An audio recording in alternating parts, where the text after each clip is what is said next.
बहुत बहुत शुक्रिया आप सभी का हमारे साथ ज्वाइन करने के लिए लाइव सेशन में। और बात सिर्फ 5 पॉइंट्स पर होगी। वो पॉइंट्स उस केस के रिलेटेड 5 जून से पहले आपको याद है कि पूरे देश के अंदर, पूरे भारत के अंदर बवाल मचा और एक बयान सामने आता है, जिसके बाद 2 कम्युनिटीज़ आपस में सामने, बहुत सारे इलाकों में ऐसी तस्वीरें आई कि सामने आते लोग देखे, चाहे जुमा की नमाज हो या कोई अगर कहीं पर आरती पूजा हो रही हो, कहीं विशेष पूजा का आयोजन किया जा रहा हो, मंदिरों से लेकर मस्जिदों तक हमने तनाव देखा, जो नहीं होना चाहिए था धार्मिक स्थलों पर, मजहबी मकामात पर।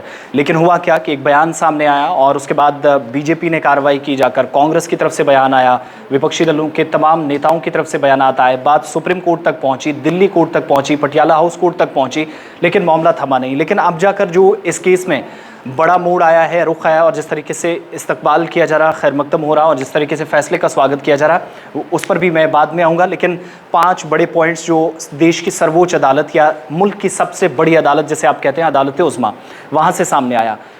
आज जाकर एक बार फिर से वो केस पहुंचा जो अब तक छोटी अदालतों में जाता था, लेकिन सर्वोच्च अदालत में, जहां पर बहुत सारे लोगों को उम्मीद थी कि शायद केस पलटेगा, या आज 50-50 रहेगा, या अगली कोई तारीख दे दी जाएगी, या इस केस में ये पॉजिटिव डेवलपमेंट शायद होगी कि उन तमाम लोगों की गिरफ्तारियां होंगी जिनने ऐसे बयानात दिए हैं, ऐसे भड़काऊ भाषण कहीं पर दिए हैं, जिनने देश में माहौल ख़राब करने की कोशिश की है। इन्हीं नामों में से एक था नुपुर शर्मा, हर किसी की ज़ुबान पर था, और शान रसूल सल्लल्लाहु अलैहि वसल्लम में गुस्ताखी हुई।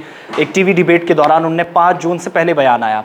5 जून के बाद तमाम चीज़ें क्लियर होती हैं। सोशल मीडिया साइट्स पर एक ऐसा कट वायरल होता है जिसने एक कम्युनिटी के अंदर बवाल पैदा कर दिया, बल्कि दूसरे कम्युनिटीज़ के बयानात भी सख्त रद्द-ए-अमल इस पर सामने आया। नुपुर शर्मा ने नाज़िबा कलिमात का इस्तेमाल किया हज़ूर सल्लल्लाहु अलैहि वसल्लम और हज़रत आयशा को लेकर। जो उन्होंने बात कही थी वो काबिल कबूल नहीं थी, ये सब जानते थे। लेकिन उसके बाद उन्हें तरह तरह की धमकियाँ, क्योंकि वो खुद कहती रहीं, सोशल मीडिया से काफ़ी हद तक गायब हो गई। मुख्तलिफ रियासतों के अंदर केसेस लगे, FIR लगे, और उसके बाद केस जाकर सुप्रीम कोर्ट में पहुंचा। कोलकाता के अंदर, हैदराबाद के अंदर, महाराष्ट्र थाने के अंदर, मुंबई के बाकी कुछ थानों में, इसके अलावा रज़ा अकेडमी की तरफ से महाराष्ट्र में, और यहाँ तक कि दिल्ली के अंदर भी जब इस केस पर अभी सुनवाई नहीं हुई थी, पुलिस के पास मामला था लेकिन कार्रवाई नहीं की गई। अब जाकर इस केस में क्या हुआ है, 5 बड़े निकात हैं जिन पर मैं आपके सामने बात रखूँगा। पहला पॉइंट ये कि नुपुर शर्मा ने जैसे टीवी डिबेट के अंदर बयान दिया था, उसी तरीके से वो आकर न केवल बयान वापस लें, बल्कि देश के लोगों से, जनता से माफ़ी मांगनी चाहिए। ये देश की सर्वोच्च अदालत का कमेंट है, हमारा नहीं। दूसरा कमेंट ये, जो जजेस की तरफ से, क्योंकि उनके वकील की तरफ से कई तरह की दलीलें पेश की जा रही थी, तो शदीद झटका लगा है, और इसे फटकार कह लीजिए, झटका कह लीजिए, या एक तरह से ये कह लीजिए कि ये सेटबैक है नुपुर शर्मा के लिए, क्योंकि किसी भी तरीके से उनके लिए राहत की खबर नहीं है, और किसी भी एक पॉइंट पर उनकी बात से जजेस सहमत नज़र नहीं आए, इत्तेफाक नहीं हुआ, अर्जी ही खारिज कर दी गई। आज जहां पर डेट्स भी क्रॉस हो चुकी हैं, डेडलाइन ख़त्म हो चुकी है, उन्होंने मुंबई में थाने के अंदर रज़ा अकेडमी की तरफ से महाराष्ट्र में जो केस फाइल किया गया था, और उसके बाद जो कोलकाता पुलिस के पास था, तो वहाँ पर उन्हें हाजिर होना था, तलब किया जाना था आज से 1 हफ्ते पहले। लेकिन ऐसे में खबरें आई कि नुपुर शर्मा लापता हैं, कोई पता ही नहीं कहाँ पर हैं।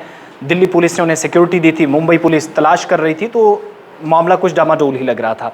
हुआ क्या कि नुपुर शर्मा के खिलाफ केसेस की समाअत के लिए उनको खुद वहां हाजिर होना था, लेकिन आज वो सर्वोच्च अदालत पहुंची, सुप्रीम कोर्ट गई। सुप्रीम कोर्ट में उन्होंने कहा कि न केवल तमाम केसेस को, उनकी जान को खतरा है, रेप और उन्हें जान से मारने की धमकियां दी जा रही हैं, तो इसलिए तमाम केसेस को ट्रांसफ़र किया जाए सर्वोच्च अदालत में, दिल्ली में ही सबकी सुनवाई हो।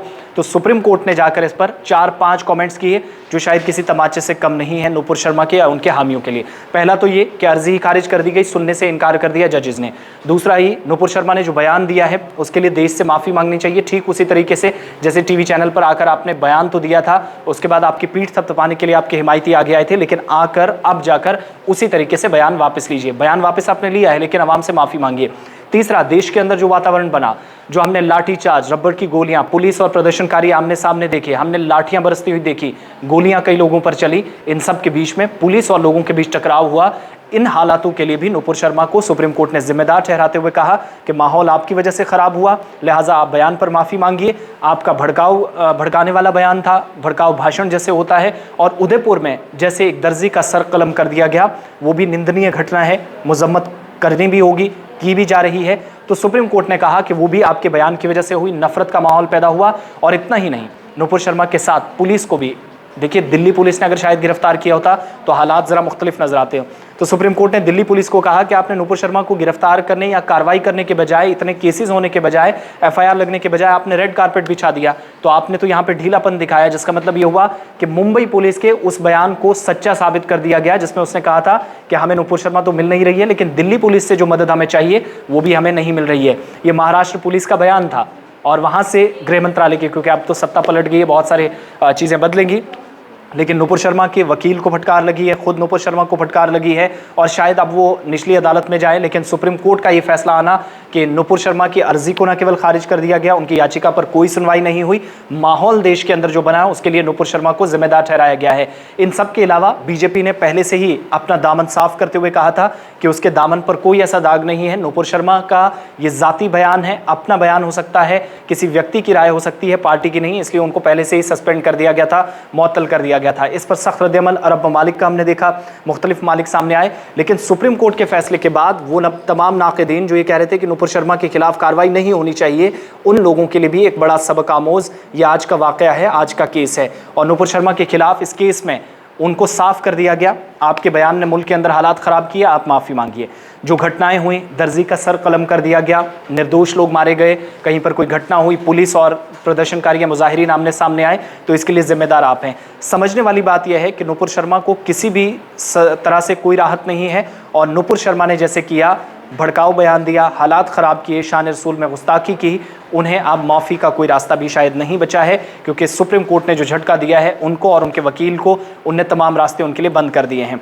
छोटी अदालत में जब केस होता है तो बड़ी अदालत का रुख किया जाता है, जब छोटी अदालत से इंसाफ की गुहार लगाई जाती है तो केस वहाँ पर डील नहीं होता। आज ये उम्मीद की जा रही थी, जब वो पिटिशन लेकर पहुंची, पिटिशनर उनके थे, उनके वकील ये कह रहे थे कि तमाम चीज़ें हैं, आप बताइए। हालांकि ये जिक्र भी किया गया, जो बहुत हद तक सही बातें थी, कि शिवलिंग के बारे में आपत्तिजनक टिप्पणियाँ की गई, ऐसे बयानात दिए गए जो किसी भी मज़हब को या ख़ास तौर से हिंदू मज़हब के लोग इसको कबूल नहीं करेंगे। उसकी सबने मजम्मत की, करनी भी चाहिए, वो उनने सही कहा, क्योंकि टीवी डिबेट्स में हमने ये सारी चीज़ें देखी हैं।